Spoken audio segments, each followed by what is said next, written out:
मोदी जी का सर 11 साल जो कार्यकाल पूरा हुआ है, तो इसको किस रूप में आप देख रहे हैं? आप क्या कहना चाहेंगे सर? ये मिसाल है आत्मनिर्भर भारत है। जहाँ तकनीक है वहीं तरक्की है, जहाँ भाजपा सरकार है वहीं गरीब कल्याण है। आप जानना क्या चाहते हैं हमको बताइए, वो बताएंगे। मोदी जी ने तो इतना काम किया है कि शायद इसके पहले कोई प्रधानमंत्री नहीं किया है। आगे 2047 तक इसका विजन है, देश को विकसित भारत बनाना है 2047 तक। इतना आगे तक सोचने वाला कोई प्रधानमंत्री आगे नहीं है। कुछ ऐसे कार्यक्रम हैं जो कि अगले मतलब कि चिन्हित किए गए कि उसको पूरा किया जाना है अगले कार्यकाल में। विकसित भारत 2047 तक भारत को विकसित भारत बनाना है, इसमें तो सारा चीज़ आ गया। लेकिन वो ऐसा कोई क्षेत्र नहीं है जिसको मोदी जी छोड़े हैं। किसानों की आय को लेकर के मतलब दोगुना किए जाने की बात की जा रही थी, तो उसमें कहाँ तक आप लक्ष्य को पा पाए? नहीं, बहुत सारे चीज़ में देखिएगा तो दुगना हो चुका है। अभी हम लोगों को उम्मीद है कि पता नहीं आप लोगों को कहीं टकराए हैं कि नहीं टकराए हैं। विकसित कृषि संकल्प अभियान चल रहा है। ये 29 तारीख से शुरू हुआ है और आज 12 तारीख उसका अंतिम दिन है। उस कार्यक्रम में आपके किसान के साथ अनेकों गाँव में प्रोग्राम बना है, बिहार के नहीं पूरे देश भर के, कि वैज्ञानिक आएंगे, आपके साथ बैठेंगे, आपके मिट्टी की जांच होगी और उसमें ये कहा जाएगा कि भाई आप ये उपज उपजाइए तो आपका अच्छा काम होगा।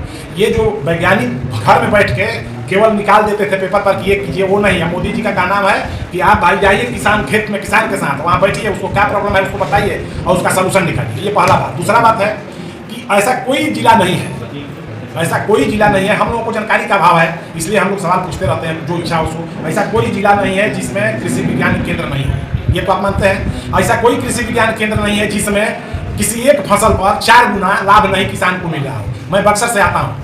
बक्सर कृषि विज्ञान केंद्र को मसूर को प्रोत्साहित करने के लिए एक योजना है भारत सरकार की। योजना क्या है कि आप मसूर का उत्पादन कराइए। वो कृषि विज्ञान केंद्र आपको बीज देगा, कृषि विज्ञान केंद्र आपका रोपाई कराएगा और अपने देख रेख में उसका उत्पादन कराएगा। जब उत्पादन पूरा हो जाएगा तो उस उत्पादन को मान लीजिए आपका 5,000 रुपया है तो 20% ज़्यादा रेट में वो खरीद लेगा।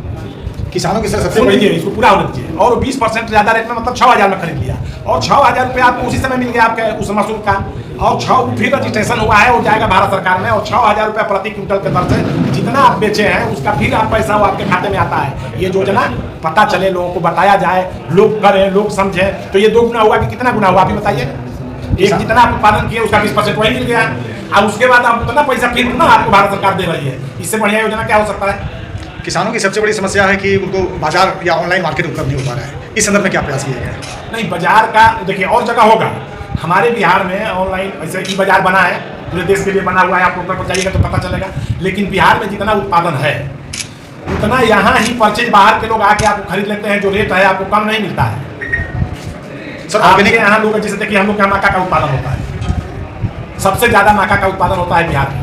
और जहाँ माका का जिस एरिया में उत्पादन होता है आप उनसे पूछिए, जैसे माका का उत्पादन हुआ नहीं खरीदने वाले उनके यहाँ पहुँचे हुए हैं और अच्छा रेट देकर खरीदते हैं। ऑर्गेनिक फार्मिंग में सर बिहार कितना पिछड़ा है? पिछड़ कहाँ रहा है भाई? घर गंगा के दोनों तरफ 5 किलोमीटर तक आपको 15,000 रुपये एकड़ अनुदान मिल रहा है। आप काम कीजिए, बिहार में सबसे ज़्यादा एरिया है उसका, तो आप काम कीजिए, उसमें पिछड़ कहाँ रहे हैं? मोदी जी ने तो सबके लिए ऑर्गेनिक खेती के लिए जो प्रोत्साहन राशि दे रहा है उससे ज़्यादा तो कहीं मिल ही नहीं रहा है। लेकिन आपको करना पड़ेगा ये काम।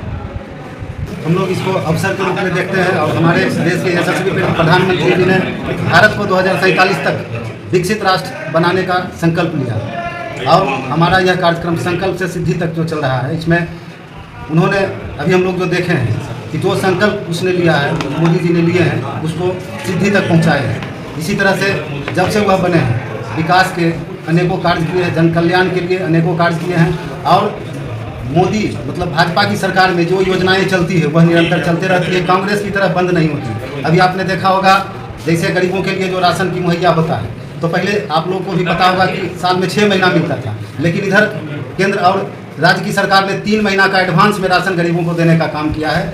और महिलाओं के लिए भी रोजगार मुहैया करा रही है।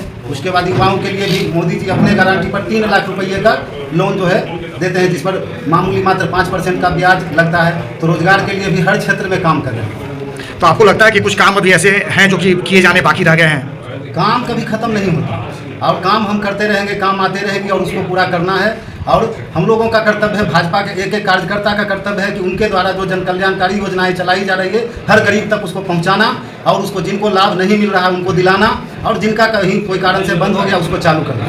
20 सूत्रीय कार्यक्रम जो चालू किया गया है, तो आपको लगता है कि वो हर एक कार्यक्रम पर निगरानी रख पा रही है? जरूर उसका निगरानी भी रखना है और उसका समुचित व्यवस्था भी करवाना ताकि वह जो है सही जगह पर पहुंचा। एक सवाल अभी किया गया था कि चिराग पासवान बोले कि 243 सीट पर लड़ेंगे चुनाव। तो आप लोगों से हम जानना चाहते हैं कि चिराग पासवान जो है वह एनडीए में अभी है या नहीं। तो हमारी जो तैयारी चल रही है हर पार्टी हम अलग अलग हैं, लेकिन जब एनडीए में है तो हमारी तैयारी 243 पर ही रहेगी। अगर एनडीए से चिराग पासवान अलग है तो इसका अर्थ आप लोग लगा सकते हैं। तो हम लोगों का तैयारी चिराग पासवान रहे, भाजपा रहे, जदयू रहे, सभी की तैयारी 243 पर ही है। मतलब कि एनडीए की हर सीट को वो अपनी सीट मान करके तैयारी कर रहे हैं। मानना है और मानना है, सब पर मजबूती से लड़ना है। 2014 के पहले जब मनमोहन सिंह सरकार थी तब आप देखिए कि उस समय जो है जो मरीज जो रहते थे 10,000 20,000 के इलाज के लिए जो है लोग जो है दर के ठोकर खाते थे और कर्जा में डूब जाते थे। जब नरेंद्र भाई मोदी जी आए और आयुष्मान कार्ड की व्यवस्था हुई तो आज जो जितने भी क्रोनिक डिजीज हो, चाहे आप देखिए ऑपरेशन में हिस्टेक्टोमी का जरूरत हो, सिजेरियन का जरूरत हो, किसी तरह का ऑपरेशन हो, कैंसर का इलाज हो, 5 लाख का जो है मुफ्त इलाज होता है। आज जो है बिचौलिए के चक्कर में मरीज नहीं पड़ता है, आज जो है ऋण लेके इलाज नहीं कराता है। तो आयुष्मान कार्ड हमारे जो नरेंद्र भाई मोदी जी का जो है जो सपना था मरीजों के लिए, इसीलिए मैं बोल रहा हूँ कि आज जो है 27 करोड़ जो है रोज लोग जो है गरीबी रेखा से निकले हैं। इसमें जो है आयुष्मान कार्ड भी जो है बहुत बड़ा इसका फैक्टर है। विकसित भारत का अमृत काल, सेवा सुशासन, गरीब कल्याण के प्रधानमंत्री जी के 11 साल का कार्यक्रमों को लेकर उनके गरीब कल्याणकारी योजनाओं को अभी हमारे प्रदेश के नेता और प्रदेश मंत्री आदरणीय मनोज कुमार सिंह ने सारी जानकारी रखने का काम किया है। हम लोग संक्षिप्त में बताते हैं कि प्रधानमंत्री मोदी जी गरीब का बेटा थे और गरीब के घर के चूल्हा को झांकने का उन्होंने काम किया। गरीबों को क्या क्या परेशानी थी, सिर्फ गरीब कल्याण के लिए उनका सारा योजना केंद्रित था। उन्होंने गरीबों के कल्याण के लिए उज्ज्वला योजना के अंतर्गत लगभग 12 करोड़ से अधिक लोगों को उज्ज्वला योजना के अंतर्गत गैस चूल्हा प्रदान करने का काम किया।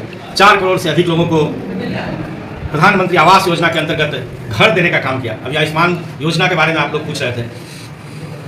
14 के पहले आयुष्मान योजना का जो राशि था वो मात्र 35,000 था, आज के डेट में 5 लाख है। जब गरीब लोग को बीमार पड़ते हैं और बड़ी बीमारी से जूझते हैं तो उन्हें प्रधानमंत्री आयुष्मान योजना से बहुत बड़ा लाभ मिलता है। अब 70 वर्ष से ऊपर की आयु के सभी लोगों के लिए इस योजना को लागू कर दिया गया है। जो भी कोई भी जाति के हो, कोई भी धर्म के हो, 70 वर्ष से ऊपर आयु के लोगों के लिए कैंप लगा के, गांव-गांव में कैंप लगा के इस योजना के अंतर्गत लोगों को जोड़ा जाएगा। किसानों के लिए मोदी जी ने बहुत बड़ा काम किया। पीएम किसान सम्मान योजना के अंतर्गत सभी किसानों को साल में 6,000 रुपया देने का डायरेक्ट उनके अकाउंट में जाता है पैसा। बीच में कोई बिचौलिया दलाल, पहले 1 रुपया चलता था तो 15 पैसा लोगों तक पहुँचता था। अब केंद्र से 1 रुपया चलता है, हमारे मोदी जी 1 रुपया भेजते हैं तो 1 रुपया किसानों तक, जिनको भी है लाभुक तक पहुँचता है।